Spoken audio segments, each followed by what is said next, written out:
I joined a local Toastmasters club.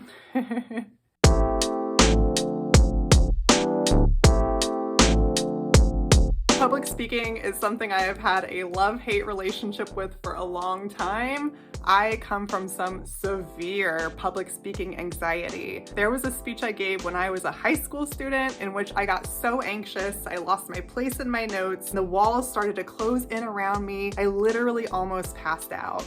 So I have had a really high level of public speaking anxiety dating back to when I was a kid. That changed when I was teaching full-time in the classroom. I got a lot more experience and more exposure, but with COVID, with my travels, I haven't had as much experience in the way that I've needed to help me build my voice and build confidence and feel comfortable in front of a camera. So I joined Toastmasters as a way to build in terms of leadership skills and in public speaking. Toastmasters is a club where people give speeches on anything they want to talk about, so there's a lot of freedom and leeway to explore. And I want to share with you the very first Toastmasters speech I have written and presented. I gave this a couple weeks ago to my Toastmasters club, and I want to share it with you all here today. So, without further ado, I present to you myself giving my icebreaker Toastmasters speech entitled, Embrace the Goo.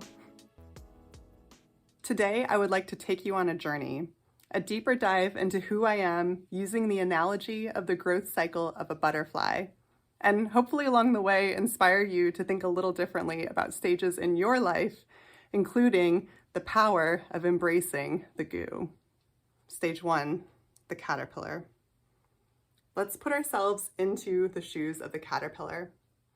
Movement is restricted, and it takes so long to get from point A to point B. The path itself is uncertain, unknown, beyond comprehension.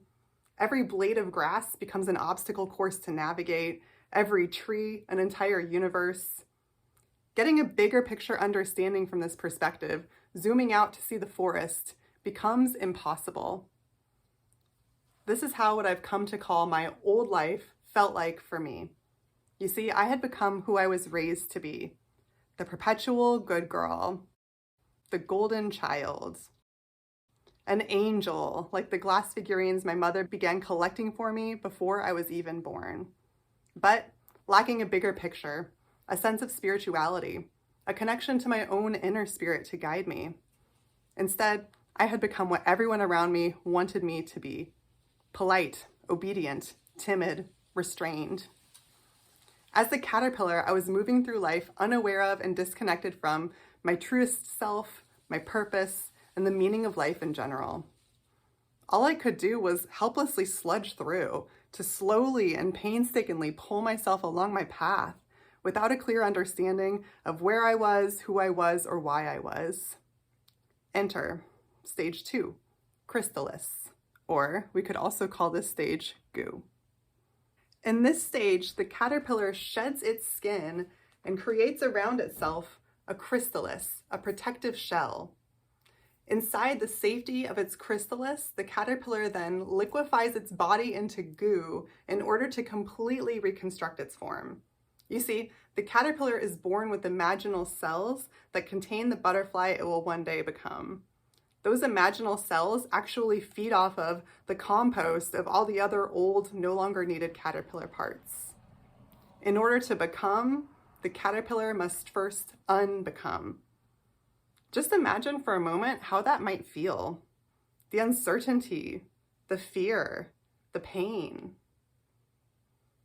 My own process of liquefaction into goo began in 2016 when I could no longer deny the problem. I could no longer remain the caterpillar. My political nightmare had become a reality. I was in a new job teaching college students for the first time and facing all new stressors. Years of masking, chronic people-pleasing, and self-sacrifice had caught up to me, and my mental health was at an all-time low. I couldn't continue existing to be what others wanted. I had to figure out who I really was and why I was really here, for myself. I began to, because I had to ask the deeper questions. I began to build a mind-body awareness, a connection to the deeper wisdom that lives inside of me. I began to forge a spiritual pathway that aligned with my heart and soul.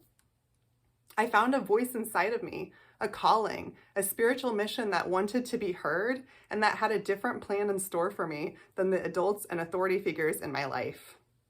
Internally, I was liquefying, becoming goo, in order to reconstruct into something that I didn't yet fully understand. In 2020, I took my first major spiritual leap of faith in turning my external reality into goo.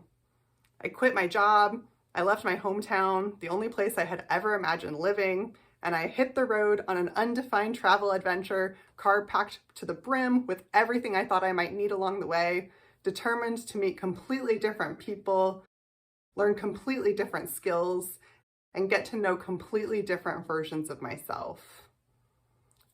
I dedicated 2 years to this process, deconstructing in order to reconstruct, or turning my old self into goo.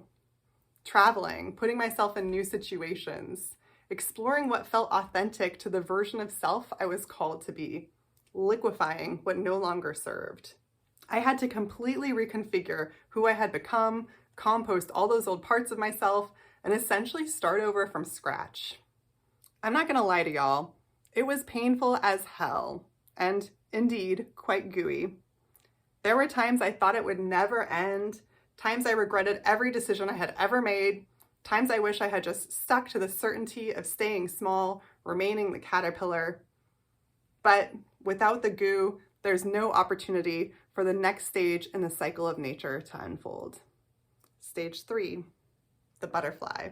Emerging from its chrysalis, showing off new colors, reaching new heights and creating a whole new comfort zone. Just imagine for a moment the vast difference between the comfort zone of the caterpillar compared to the comfort zone of the butterfly. It feels like it has taken forever to get here. But now, as the butterfly, I stand bold in my difference, bold in my uniqueness. I do not shy away from the fullness of my colors or from the heights of my callings. I no longer fear other people's expectations for me because I now know that I can transcend them. I do not hide from risk or listen to fear. My vantage point is completely different from what it once was, and I see myself, Earth, and humanity from a completely new perspective, informed by the heights I can now access. I see that the old version of myself, who I once was, isn't obsolete. I didn't liquefy to destroy who I was. I liquefied to meld who I was with who I am called to be. Just like the caterpillar, the foundation of that former self was an essential component in becoming the me I am today and the me I will continue to morph into over time. I'm still solidifying and getting to know my colors and patterns. I also think we're maybe always just a little bit goo. But my form is stronger and clearer with each passing day, and I am in infinite gratitude for what embracing the goo has allowed me to create. So here, now, today, I want to encourage all of you to embrace the goo. I encourage you to think about stages throughout your own life. When have you gone through a transformational cycle? What have you had to let go and compost in order to become the version of yourself you were called to become? How could you use that to continue catalyzing yourself, letting go of what doesn't serve and allowing more space for what you truly desire to become? Because the truth of it is this: the only constant in life is change, and when we cling to what has been, we lose sight of and capacity to become what could be. As scary as the uncertainty of the goo can be, letting go is what allows the space to become.